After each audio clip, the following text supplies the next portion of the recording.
പ്രിയപ്പെട്ടവരെ, കേരളത്തിലെ ഫെമിനിസ്റ്റുകൾ വലിയ രീതിയിൽ സൈബർ ആക്രമണങ്ങൾ നേരിട്ടുകൊണ്ടിരിക്കുന്ന ഒരു കാലഘട്ടമാണിത്. ഇരയാക്കപ്പെടുന്ന കാലങ്ങളായിട്ട് ഇരയാക്കപ്പെട്ടുകൊണ്ടിരുന്ന, ശബ്ദമില്ലാതിരുന്ന ഒരു വിഭാഗം സ്ത്രീകൾക്ക് വേണ്ടിയിട്ട് വല്ലപ്പോഴും ഒന്ന് സംസാരിക്കുമ്പോഴത്തേക്കും അവർ കടുത്ത രീതിയിൽ അപമാനിക്കപ്പെടുന്നുണ്ട്. ഫെമിനിച്ചി, കൂത്തിച്ചി, തേവിടിച്ചി, പെണ്ണുംപിള്ള, കിഴവി, തള്ളച്ചി, ഇങ്ങനെ പല രീതിയിലാണ് അവരെ അപമാനിക്കുന്നത്. എന്താണ് ഈ ഫെമിനിച്ചി അല്ലെങ്കിൽ ഫെമിനിച്ചി അല്ല, ഫെമിനിസ്റ്റ് എന്ന് പറയുന്നത് ജന്മനാ ധാർമ്മികരായ മനുഷ്യരാണ് സാധാരണയായിട്ട് ഫെമിനിസ്റ്റുകളായിട്ട് മാറുന്നത്. ഫെമിനിസ്റ്റിൻ്റെ ഒരു പ്രത്യേകത എന്ന് പറഞ്ഞാൽ അവർ തുല്യതയിലും നീതിയിലും ഒക്കെ വിശ്വസിക്കുന്നവരാണ്. അത് സ്ത്രീകൾ മാത്രമല്ല, പുരുഷന്മാരും ഉണ്ട്, ധാരാളം പേരുണ്ട് പുരുഷന്മാരിലും ഫെമിനിസ്റ്റുകളായിട്ടുള്ള ആൾക്കാർ. ഇതിൻ്റെ നേരെ ഓപ്പോസിറ്റിൽ വരുന്നതാണ് പാട്രിയാർക്കി.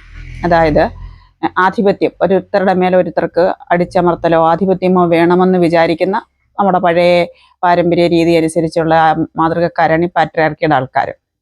അത്തരത്തിലുള്ള ആൾക്കാർക്ക് ഈ ഫെമിനിസ്റ്റുകളോട് ഭയങ്കര വൈരാഗ്യമാണ്, വലിയ ദേഷ്യമാണ്. കാരണം അവരുടെ ആധിപത്യത്തെയാണ് ഇവരുടെ ബുദ്ധി കൊണ്ടും കഴിവ് കൊണ്ടും പൊളിക്കുന്നത്. അതുകൊണ്ട് ഇവർക്ക് ഭയങ്കര ദേഷ്യമാണ്.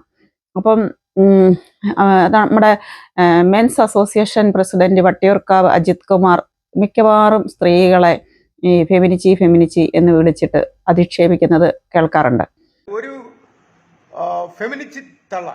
ഇവർക്ക് ആവശ്യമുള്ളത് ഇവരെന്താണ് ഈ സ്ത്രീകളെ, പ്രത്യേകിച്ചും പ്രായമുള്ള സ്ത്രീകളെ ഒരുപാട് പേരും തള്ള, കിഴവി, പിന്നെ പെണ്ണുംപിള്ള, ഫെമിനിച്ചി, അല്ലെങ്കിൽ തള്ളച്ചി ഇങ്ങനെയൊക്കെ വിളിക്കുന്നതിൻ്റെ പിന്നിലെ ഇവരുടെ ഈ അവജ്ഞ, ഇവരുടെ ഒരു പുച്ഛം നമുക്ക് പ്രതിഫലിച്ച് കാണാൻ പറ്റും. എന്താണ് ഇവർക്ക് ഇത്തരം വിഭാഗത്തിലെ ആൾക്കാരോട്, പ്രായമുള്ള സ്ത്രീകളോട് ഇവർക്ക് ഇത്ര പുച്ഛം വരുന്നതെന്ന് വെച്ചാൽ, ഇവർക്ക് വേണ്ടത് അനാഘ്രാത കുസുമങ്ങൾ അണിഞ്ഞൊരുങ്ങി നിൽക്കുന്ന നല്ല കുലസ്ത്രീകൾ, ഇവർക്ക് വേണ്ടി ജീവിക്കുന്ന